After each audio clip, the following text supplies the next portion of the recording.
공부 잘하는 아이의 뇌와 공부 못하는 아이의 뇌가 좀 다르다고 하셨거든요. 어떻게 다른가요? 작동하는 방식이 다르다라고 말할 수 있을 것 같아요. 그래서 공부를 꾸준히 잘하는 아이들은 어차피 머리는 타고나는 건데요. 이렇게 말씀하시는 분들이 정말 많으시잖아요.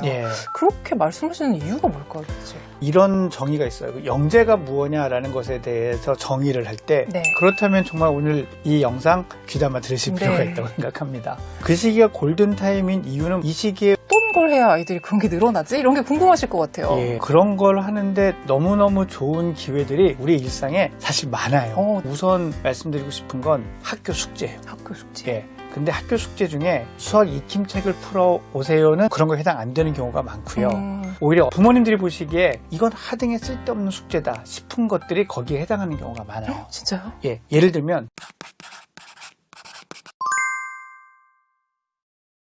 요즘 우리 아이들 공부 뇌와 공부 머리에 대해서 정말 관심들이 많으신 것 같은데요. 오늘 뇌성장에 대한 이야기를 가장 의학적으로 풀어주실 전문가분을 모셨습니다. 노규식 원장님 모셨습니다. 안녕하세요. 안녕하세요. 정신과 전문의 노규식입니다. 공부 잘하는 아이의 뇌와 공부 못하는 아이의 뇌가 좀 다르다고 하셨거든요. 어떻게 다른가요? 작동하는 방식이 다르다라고 말할 수 있을 것 같아요. 그래서 공부를 꾸준히 잘하는 아이들은 일단 무엇이든 배울 때 목표가 뚜렷하더라고요. 근데 이 목표가 난 이거를 해서 좋은 대학을 갈 거야, 좋은 점수를 받을 거야가 아니라 이걸 공부해서 내가 무엇에 대해서 알게 되겠구나 또는 알아야 되겠다라는 그런 생각들을 명확하게 하는 아이들입니다. 이건 뇌가 계획을 하는 능력들이 잘 갖추어져야 가능한 거거든요. 두 번째는 지식이나 정보는 어디선가 얻잖아요. 그게 선생님일 수도 있고 뭐 요즘은 이제 인터넷을 통해서일 수도 있고 한데 받은 정보를 기억하거나 이해하는 데서 끝나는 게 아니라 자기가 알고 있던 거와 연결시키는 능력들이 대단히 뛰어나요. 그러니까 연합하고 연결짓는 기능들이 상당히 우수하게 갖춰져 있는 거죠. 세 번째로는 이렇게 하다 보면 다 좋은데 애초에 자기가 시작했던 거와 달리 3000%로 빠지는 경우가 있거든요.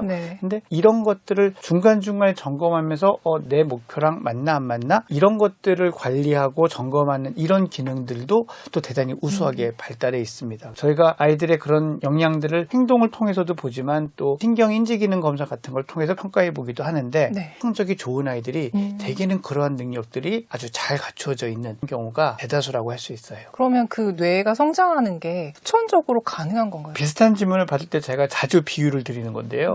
이게 볶음 만드는 거 비슷합니다. 숨어 있는. 그렇죠. 누구나 식스팩은 가지고 있는데 이게 드러나느냐 아니냐의 차이잖아요. 그리고 또 드러났다가도 순식간에 사라지기도 하죠. 공부에 관한 두뇌는 특히 그렇게 쓰고 훈련하면은 얼마든지 발전할 수 있다라고 말씀드릴 수 있습니다. 그런데 아무리 얘기를 해도 어차피 머리는 타고나는 건데요. 이렇게 말씀하시는 분들이 정말 많으시잖아요. 그렇게 말씀하시는 이유가 뭘까요, 도대체? 이런 정의가 있어요. 영재가 무엇냐라는 것에 대해서 정의를 할 때 영재는 다른 사람보다 무엇을 쉽게 배우는 사람이다라고 정의를 하거든요. 쉽게 배운다라고 정의가 된다는 건 이들이 남들이 할 수 없는 걸 한다는 뜻이 아니에요. 남들보다 좀 빨리빨리 한다는 거죠. 그런데 빨리빨리 하지 못하는 사람 입장에서 볼 때는 저 사람은 할 수 있고 지금 나는 할 수 없다라고 지금의 시점에만 잘라봐서 그렇거든요. 그래서 사실 이게 능력의 차이다, 할 수 있고 없고의 머리의 차이다라고 보는 착각이 생기는 거죠. 착각. 그래서 저는 단호하게 착각이다라고 말씀드릴 수 있습니다. 그럼 학부모님이 우리 아이가 머리가 안 좋아서 뭐 이렇게 생각하시는 게 좀 기우이신 거네요. 그렇게 생각하기 때문에 오히려 아이의 강점을 지지해주지 못하고 불안해서 다른 사람들 얘기에 흔들리게 되고 하는 일이 더 많은 것 같아요. 그럼 이 공부뇌가 발달하는 골든타임도 있을 것 같아요. 언젠가요? 우리 뇌는 사실 출생 전부터 발달을 시작해서 한 20대 초반까지는 계속 발달을 하죠. 근데 공부에 관련된 뇌가 발달하는 일종의 골든타임은 만 10살부터 한 12살까지의 2, 3년 정도 이 시기가 골든타임이라고 생각을 해요. 지금 이 영상을 보시는 정말 많은 분들이 그 시기를 보내고 계시거든요. 그렇다면 정말 오늘 이 영상 귀담아 들으실 필요가 있다고 생각합니다. 그 시기가 골든타임인 이유는 이 시기에 우리 뇌가 추상적 사고력을 키우는 시기예요. 예를 들어서 이런 거죠. 초등학교 1학년도 직사각형이 평행사변형에 포함된다라는 문제를 풀 수 있어요. 알 수 있고 기억할 수 있고. 그런데 왜 직사각형이 평행사변형에 포함되지? 라는 걸 이해하려면은 몇 살이 됐던 추상적인 사고, 즉 규칙이라는 것, 그래서 어느 게 포함이 되고 어느 게 더 큰 게 이걸 알아야 되거든요. 네. 근데 이런 걸 발달시켜 가는 과정이 만 10세 정도 이후부터 시작하는 게 일반적이에요. 선행의 적기 뭐 이런 얘기를 많이 말씀을 드리는데 이런 발달 단계를 넘어서서 선행을 하는 게 사실은 뇌에는 해로운 면이 있는 거죠. 이 추상적 사고를 발달시키는 시기에 뇌가 어떤 것들을 파악해서 비슷한 것끼리 묶고 서로 다른 것의 관계를 연결하고 하는 작업들을 하는 능력을 키우는 시기예요. 그리고 이게 내 목적에 맞는지 아닌지 또 이게 안 되면 유연하게 할 수 있는 건 없을까라는 전략적인 사고를 발달시키는 때가 딱 요 나이 때거든요. 그래서 많은 분들이 주의력 결핍 과잉행동 장애, 그래서 ADHD에 대해서 관심이 있으신데 네. 언제가 치료의 적기냐라고 하면 이게 교과서적으로 단정적으로 정해져 있는 건 아니지만 초등학교 졸업 시기를 놓치는 건 진짜 좋지 않습니다라고 말씀드려요. 그 시기를 놓치고 중학교 때 가서 이 치료를 시작하면 바로 제가 방금 말씀드린 이런 전두엽의 실행 기능이라고 하는데 이 실행 기능을 발달시키는 게 바로 요 나이 때거든요. 근데 이게 발달하는데 주의력이 밑바탕이 돼야 돼요. 발달하지 못한 상황에서 나중에 주의력을 높여주면 이게 따라 발달하는데 시간이 되게 오래 걸려요. 호미로 막을 걸 가래로 막는 일이 생기고 이러거든요. 그래서 공부뇌의 발달의 골든타임은 만 10살에서 12살까지다. 이 시기에 아이가 전략적으로 생각할 수 있는 본인의 마음가짐이나 분위기, 기회 이런 게 많이 필요하다고 생각해요. 그럼 그런 기회를 많이 아이들이 누려야 된다고 말씀을 하셨는데 어떤 걸 해야 아이들이 그런 게 늘어나지? 이런 게 궁금하실 것 같아요. 예, 그런 걸 하는데 너무너무 좋은 기회들이 우리 일상에 사실 많아요.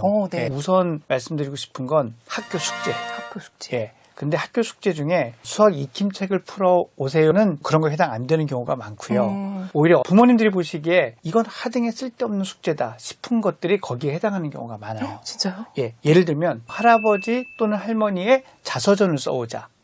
이런 프로젝트 숙제가 있다면 이거는 시험에 한 문제도 안 날 거잖아요. 네네네. 그런데 이게 바로 공부 두뇌를 키우는 훈련이 되는 숙제예요. 한번 생각을 해보자고요. 할아버지에 대한 자서전을 쓰려면은 제일 먼저 할아버지 부모 중에 어느 분으로 하지? 무슨 얘기를 들으면 좋을까? 언제 듣지? 그래서 그걸 내가 언제 어떻게 정리하지? 이런 것들을 계획을 다 세워야 되잖아요. 네네네. 그리고 가서 할아버지랑 말씀을 나누는데 또 말씀을 나눠보면 알지만 되게 말씀이 많으실 맞아요, 맞아요. 그러면 이 중에서 나는 어떤 거를 추릴까? 이거 생각해야 되잖아요. 네네네. 그리고 실행을 했더니 얘기가 산으로 가고 있네. 중간에 알아채야 되거든요. 네네. 그러니까 이런 모든 과정들이 사실 내가 공부를 할 때 내가 이걸 왜 공부하지? 이렇게 하는 게 맞는 건가? 어떻게 하면 더 잘 될까? 이런 것들을 생각하는데 다 포함이 되거든요. 안타깝게도 일부 부모님 중에서는 한석봉 어머님의 마음으로 네. 너는 숙제를 하거라. 이거는 내가 할 테니.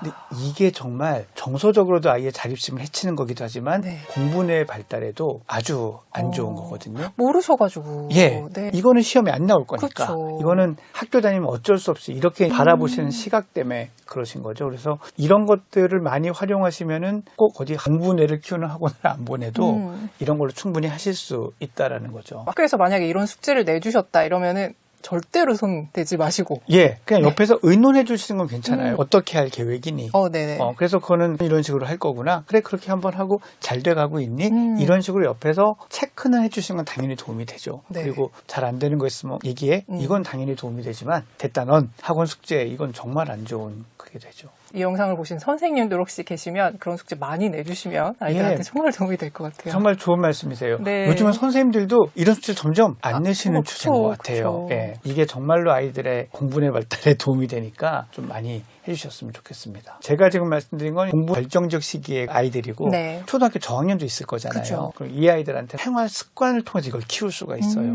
예를 들면 학교를 갔다 와서 책가방을 어디에 둘 것인가도 이런 걸 키우는데 도움이 됩니다. 정말 사소한데요? 예. 네. 이게 이렇게 이루어져야 돼요. 책가방을 좀 한 곳에 정해서 두면 좋겠어. 너는 어디다 두면 좋겠니? 네. 하고 물어보는 거예요. 이거 실제로 있었다는데 유치원생이었는데 저는 화장실 옆에 둘 거예요. 그러는 거예요. 네. 왜 화장실? 학교 가기 전에 항상 화장실 갔다 가잖아요. 오. 예.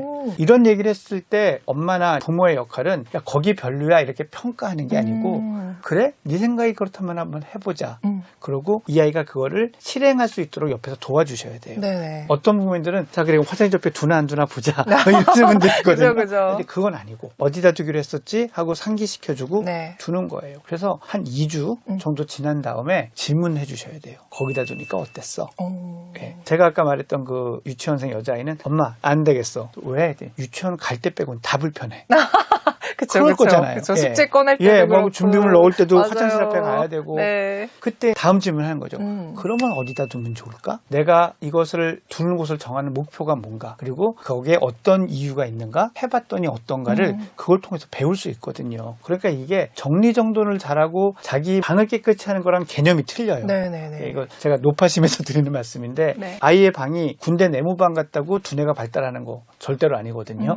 그러니까 이런 시행착오의 과정, 이유를 생각하고 실행해보고 결과를 판단해보는 과정이 뒤에 가면 공부의 계획을 세우고 주도적으로 공부하는 그 과정에 다 연결이 되는 과정이거든요. 일상 속에 많이 있다 이 말씀을 꼭 드리고 싶습니다. 오늘 당장부터 하셔도 될 것 같습니다. 예, 준비가 필요한 것도 아니니까. 지금 원장님 병원이 대치동에 있으신 대치동에 거잖아요. 있어요. 그러면 예. 정말 요즘 아이들의 변화 양상을 즉각적으로 보고 계시는 그런 상황인데 네. 지난 10년 동안 교육 현장이 되게 많이 바뀌었잖아요. 예. 그래서 아이들의 뇌 성장 이런 것들도 많이 변했을 것 같아요. 예. 요즘 아이들의 뇌는 어떤가요? 여러 가지 요인들이 아이들의 뇌가 자기의 잠재력을 다 키우면서 성장하기에 힘든 환경으로 가고 있어요. 대표적인 예는 선행학습의 연령이 점점 네. 내려온다는 거죠. 이 유튜브를 시청하시는 구독자분들은 관심도 많으실 테니까 뭐 7세 고시니 이런 용어들은 너무 친숙하실 텐데 이렇게 경쟁이 어린아이들한테 주어질수록 사실 이 뇌는 건강하게 크기가 어렵거든요. 그건 뇌과학적으로 많은 근거들이 있고 분명히 손해가 있는데 또 하나의 중요한 그 변화가 있더라고요. 이게 뭐냐면 집중력의 저하예요. 코로나19 팬데믹 대유행을 지나면서 아주 두드러졌는데 그때 아이들이 밖에 나가서 사람을 만나서 할 수 없으니까 다 비대면 수업을 했잖아요. 그래서 스크린으로 뭔가를 보고 폰이나 태블릿이나 컴퓨터로 뭔가를 하면서 그 시기를 지냈는데 그러니까 이게 세상을 접하고 내가 무언가를 아는 데 필요하고 이런 거를 배운 이 세대들이 그 시대가 끝났음에도 불구하고 계속 그 안에 머물러 있는 거죠. 네. 그래서 아시겠지만 쇼츠라든지 릴스 이런 쇼폼 영상들이 너무나 보편화됐어요. 네. 근데 이게 아이들의 집중력을 그리고 리터러시라 그러죠. 문해력 네. 이런 것들을 엄청나게 손상시키고 있는 것 같아요. 그러니까 아이들이 40초 정도 집중하는 거가 최대한인 것 같다는 느낌이 들 때가 많아요. 네. 보통 그런 영상이 되게 짧잖아요. 보고 흥미가 없는 썸네일 있으면 넘깁니다. 그냥 맞아요. 넘기는데 몇 초 안 걸리죠. 그러다가 뭔가 하고 탁 누르면은 그 영상이 끝나는 데까지 또 몇십 초밖에 안 걸려요. 내가 지루함을 느낄 시간이 없죠. 내 뇌는 지루하지 않으니까 그 일을 계속합니다. 그래서 요즘 아이들이 진짜 옛날보다 많이 하는 말이 저 얼마 안 본 것 같은데 2시간이 지났어요. 이렇게 얘기를 해요. 그 다음에 슬픈 건 뭐냐면 공부 많이 한 것 같은데 시간이 얼마 안 갔어요. 라는 얘기를 더 많이 하는 거죠. 반대로. 여러 복합적인 원인으로 아이들이 디지털 디바이스 기기 또 그런 컨텐츠에 의해서 영향받고 그게 특히 주의력, 문해력 같은 거에 저하로 이루어지는 게 되게 뚜렷하게 느껴지고 있는 게 현장의 임상가 입장에서는 보입니다. 근데 또 그 환경을 우리 아이만 벗어날 수 있는 상황은 절대 아니잖아요. 아니죠. 네, 네. 그러면 학부모님들이 현실적으로 그런 환경에서 조금은 덜 영향을 받도록 도와주실 수 있는 방법이 있을까요? 코로나19를 통해서 전 세계에서 전문가들이 많이 느끼셨어요. 그래서 그런 것에 대한 제안들이 되게 많이 나오고 있는데 제일 중요한 게 일상생활의 루틴을 확립하라라는 거예요. 루틴이라는 거는 계획표랑은 좀 달라요. 우리가 아침, 점심, 저녁 먹는 거를 계획을 세웠다고 하지 않잖아요. 이건 그냥 때 되면 하는 거잖아요. 네. 그런 것처럼 내가 하루에 신체 활동을 하는 시간이 언제 요만큼 또 재밌게 노는 시간은 요때 그리고 이런 디바이스를 쓰고 노는 시간은 요만큼 그런 거 없이 활동하는 시간은 이만큼 이런 것들이 구분이 돼 있는 게 되게 효과가 좋다라고 나타나고 있거든요. 그래서 더 쉽게 말씀드리자면 이런 식이 되게 중요해요. 일정하게 자는 시간. 그리고 제가 많이 강조하는 게 식사할 때는 스마트폰이나 이런 디바이스를 가족 모두가 안 봐야 돼요. TV도 보면 안 되고. 당연하죠. 네. 좋은 말씀 해주셨는데 요즘은 TV, 스마트폰, 인터넷 이렇게 나눠지지가 않잖아요. 다 스마트 기기잖아요. 물건에 스마트라는 이름이 붙어 있거나 또는 이거가 스크린으로 되어 있으면 얘네는 묶으셔야 돼요. 그냥 종량제예요. 그래서 이거 전체를 얼마를 쓰는지를 봐야 되는데 네네네. 간혹 핸드폰 쓰는 시간 얼마, TV 보는 시간 얼마 이렇게 규칙을 정하시는 가정이 있는데 사실상 이거는 의미가 없어요. 이거 전체가 얼마 이렇게 중요한데 제가 정말 바라는 건 몸을 움직이는 시간이 1시간씩은 있었으면 좋겠어요. 어떤 활동인 건 상관없어요. 네네. 그리고 학년이 올라갈수록 스마트 기기 없이 생산적인 일, 즉 숙제라든지 독서라든지 이런 아날로그적인 활동을 하는 시간을 1시간에서 중학생 되면 한 90분 정도는 확보해서 그 시간 동안 그런데 없이 지내는 거에 익숙해지는 연습도 되게 중요하거든요. 이런 것들만 잘 지키면 혹시라도 우리 아이가 스마트폰이나 인터넷에 과몰입이 돼요. 네. 그러면 눈 뜨고 깨는 시간 다 폰을 보고 있게 되는 일이 생기거든요. 그렇죠. 그때 이런 루틴들이 딱딱 방어막의 역할을 해줘서 그 손을 넘어가지 않게 되는데 되게 도움이 됩니다. 지금 이 방송을 초등학교 고학년의 학부모님들이 보고 계시다면 서둘러서 중학생 되기 전에 네. 루틴들을 확립해 보려고 하시면 좋겠어요. 지금까지도 여러 가지 팁들을 주셨는데요. 우리 학부모님들이 직접적으로 하시는 행동이나 말과 관련된 팁들도 주시면 좋을 것 같아요. 아이들의 공부뇌를 키워주는 학부모님들은 어떤 특징이 있었는지. 공통적인 특징 첫 번째는요. 경쟁을 요구하지 않아요. 그러니까 시험 성적을 더 잘 본다든지 학원에서 레벨에서 높은 반을 가기를 바라든지 하는 거를 많이 요구하지 않는 부모님들의 아이들이 훨씬 더 공부 중에도 잘 발달해 있고 그러니까 공부하는 효율도 좋고 효율이 높으면 공부가 잘 되잖아요. 그렇죠. 그러면 학습 동기도 올려줘요. 동기를 높이는 요소 중에 중요한 것 중에 하나가 잘 된다는 느낌이거든요. 네네. 그런 아이들이 자발적으로 공부하려는 동기도 좀 더 생기게 되죠. 두 번째는 대화가 많은 건데 대화 중에서도 개방형 질문, 즉 개방형 질문이라는 거는 너는 어떻게 생각해? 너는 어떤 것 같아? 이건 어떻게 생각해? 이런 게 개방형 질문이잖아요. 네. 이거는 생각을 하지 않으면 답을 할 수 없어요. 그러니까 아이가 자꾸 생각을 하게 만들죠. 표현하도록 유도하고 이런 부모님들이 일단 아이의 뇌를 발달을 시키는 부분들이고 이런 것들이 다 너무 어렵다. 네. 야, 이거 너무 기술이 많이 필요하고 난 못하겠다 싶으신 부모님은 이거 한 가지만 해주세요. 잘 들어주시는 게 진짜 중요해요. 경청. 경청이 왜 중요하냐면 감정적으로는 내가 중요한 사람인가 봐라는 느낌을 아이가 갖게 해요. 당연히 그럴 거잖아요. 그쵸. 그리고 내 얘기가 재밌나 보다라는 착각 아닌 착각을 하게 합니다. 그게 아이들이 자기가 관심 있는 분야에 더 깊이, 더 어려운 것도 배워보려고 하는 동기를 갖게 하거든요. 그런 과정을 통해서 지식도 늘지만 뇌도 사고력이 발달하는 거잖아요. 그래서 너무 복잡하고 다 어렵다 싶으시면 아이의 얘기를 끝까지 들어줘야 되겠다라는 보고 하나만 실천해 주셔도 좋을 것 같습니다. 그러면 추천해 주시는 김에 절대 하지 말아야 될 행동이나 말도 말씀해 주시면 좋을 것 같습니다. 제일 하지 말아야 될 게 엄마 친구 아들은 이라는 네. 말로 시작하는 거는 절대로 하지 않아 주셔야 되겠더라고요. 아이들이 그것에 받는 상처나 억울함 같은 게 너무너무 많거든요. 너무 당연한 얘기지만 정말 그거 하지 않아 주셨으면 좋겠고요. 두 번째로 하지 않아 줬으면 하는 얘기는 너 이제 공부 안 하니? 라는 말인 것 같아요. 애들하고 얘기를 해보면 대부분 공부를 하려고 했는데 엄마가 그 말을 하면 네. 공부를 하기 싫다고 하거든요. 근데 그렇다고 팔짱 끼고 계속 보고 있으면 자기 전까지 안 해요. 그러니까 어머님이 참다 하시는 네, 거거든요. 그래서 너 이제 공부 안 하니라는 질문을 하시고 싶을 때는 이런 말로 바꿔주셨으면 좋겠어요. 너는 몇 시부터 공부할 계획이야? 라고 물어봐 주세요.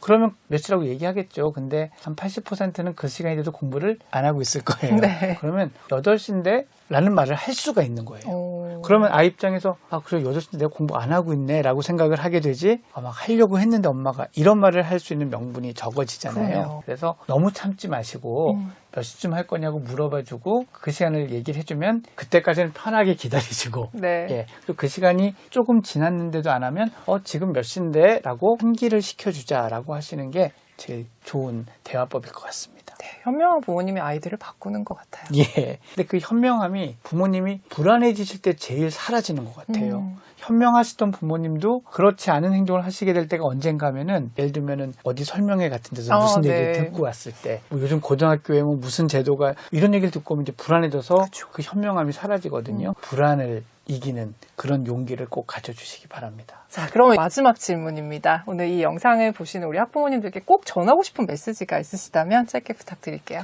저희가 아이들을 사랑하잖아요. 사랑해서 낳아서 키우는데 교육이나 학습에 관한 주제는 전혀 즐겁지도 행복하지도 않는 것 같아요. 이게 네. 너무 무겁고 맞아요. 힘들고 그래서 저는 이런 말씀 드리고 싶은데 하나씩 해나가자고 생각하셨으면 좋겠어요. 아이들이 공부할 때도 하나씩 배워나가잖아요. 근데 우리는 부모고 어른이고 마음도 급하고 하니까 모든 내용들을 알면 다 한 번에 하려고 하시는 것 같아요. 제 책에도 저 나름대로는 많은 도움이 되실 만한 이야기를 담아놨지만 한편으로는 걱정도 돼요. 이걸 어떻게 다 하지? 라는 생각으로 의기소침해지시거나 오히려 포기하시게 되지는 않을까라는 걱정이 되는데 하나씩 쉬운 것부터 하시다 보면 어느새 육아와 학습에 거의 전문가가 돼 있으실 수 있으실 거다. 그러니까 부담 갖거나 불안해하지 마시고 꾸준히 하나씩 같이 하시면 좋을 것 같습니다. 네, 오늘 원장님의 좋은 말씀은 공부내는 만들어진다라는 책에 좀 더 자세히 들어있습니다.